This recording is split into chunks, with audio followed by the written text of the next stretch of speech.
covered it. First show 2024. Mwah. Sorry, you guys are in the splash zone.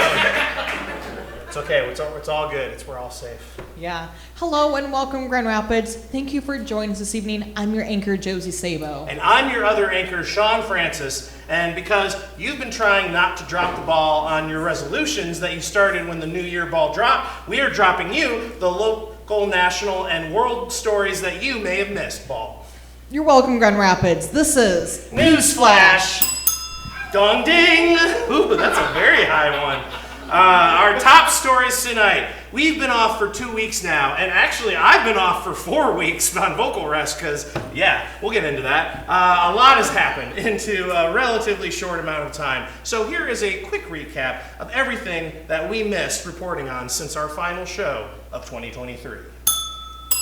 Taylor Swift won Times Person of the Year, which hopefully means we never have to hear from her again. The state Supreme Court of Colorado voted that Trump should be ineligible for candidacy, but has yet to be actually removed from the ballot as the GOP has chosen to appeal that ruling. What this means is that there's a slight chance any votes for Trump's in the primary may not count, and possibly more states to come. Trump also bailed on testifying in one of his many current court cases, so here's hoping he just bails on the election altogether. On the first day of Christmas, Santa brought to me COVID. Yep, but he also got me a Theragun messenger, so it's also a massager, not messenger, but sorry, COVID eyes.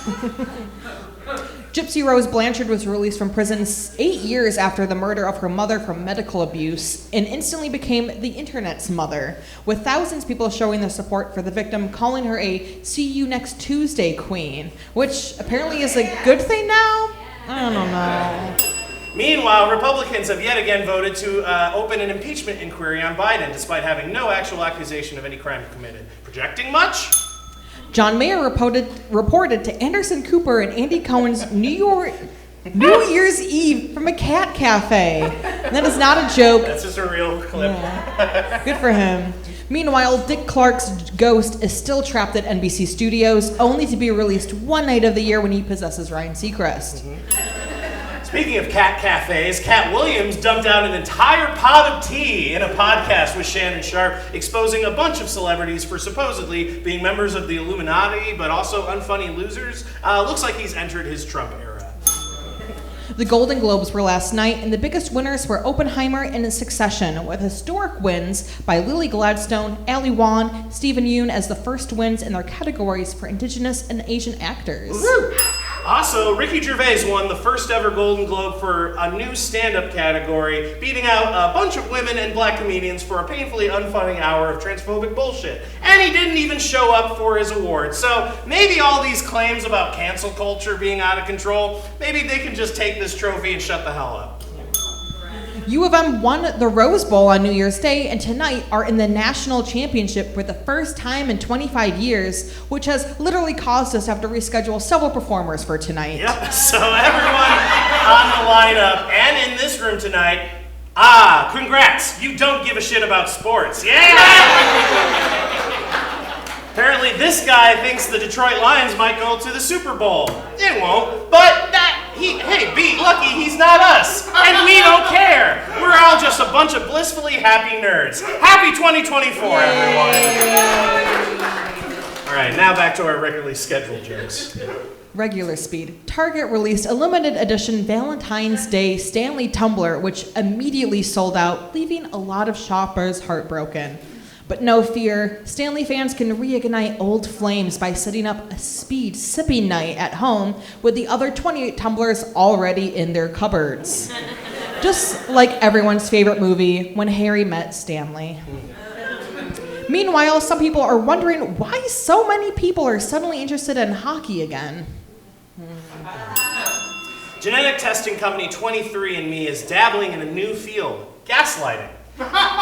They announced that the victims of their data breach from last month ought to be held responsible themselves for poor security practices, such as reusing usernames and passwords. So, as an added security measure, 23andMe is requiring all users to change their passwords and now must include at least 23 characters, including one number, one letter, and one of your genomes.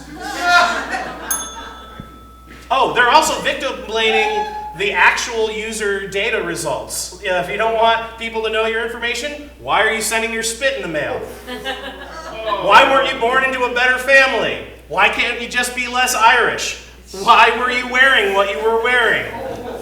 In other news, that's 23andMe, that's not us saying that. In other news, Lizzo is still 100% that bitch, but according to her employees, I don't know if that's a good thing anymore, so who knows. The Supreme Court will be deciding if ER doctors can provide medically necessary abortions in states that currently prohibit it.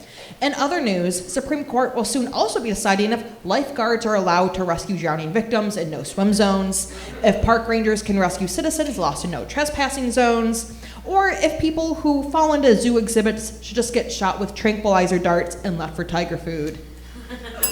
Let the courts decide. Pierce Brosnan is being charged, speaking of, with trespassing after going off the path at the Mammoth Hot Springs in Yellowstone National Park. Guess you could say he's in some hot water. All right, well, his life's in the Supreme Court's hands now, apparently. He just wanted to take a Dante's Peak with his golden eye. But now, he will just have to die another day. Mamma mia! Executives at a fitness tracking firm have stated that people who work late shifts die as much as 15 years earlier than people who work on more natural schedules. When asked if they have adjusted schedules of their own employees after to reflect this new data, the executive said, "Why would we? Most people are retired by then." Get it? Ann Arbor city officials are asking residents to weigh in on both the color, temperature, and brightness of their new, yet-to-be-installed LED streetlights. Meanwhile, Flint residents simply got another slip of paper in the mail with check yes or no for drinkable water. Too soon for Flint? Oh no! A shark with a torn fin has been spotted a year later with its fin mostly regenerating. In other news, good luck sleeping tonight knowing that sharks can regenerate. Let's all pray the Jurassic Park scientists don't start cutting sharks in halves to find out if you end up with two sharks. Ooh.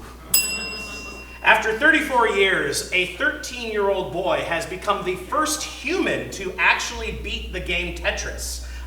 Really threw reporters for a T-spin. Yep, thank you. Yep, one person. But the boy immediately fit in with the Tetris community.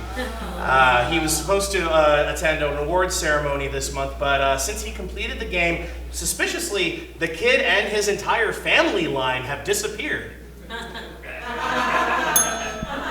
And with the new year, we here at NewsFlash have set some New Year's resolutions of our own for the writing team. Yep.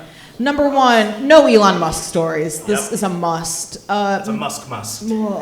Number 2, no Donald Trump stories. We're tired of it. No. 3, no puns, Sean. Hey. Number 4, no obscure music jokes, Sean.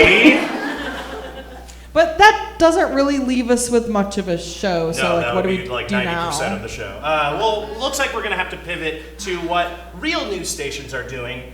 Branded content and just regurgitating people's social media. So, this edition of NewsFlash is brought to you by Tumblr. We're surprised we're still here too. yeah. We'd also like to thank our writers for NewsFlash this week, and if you'd like to see your name up here, you can submit your jokes to comedyoutletmonday@gmail.com with the subject NewsFlash tips. That's right. Follow us on Facebook, YouTube, Instagram. Watch videos of old shows, get lineups for future shows, find our submission form so you could put your act on our stage, and learn about other ways to get involved. And if you can't wait for that, you can hop up on stage at the end of the show during our free open improv jam. But now, Grand Rapids, you're welcome. Newsflash, this is Comedy Outlet Monday!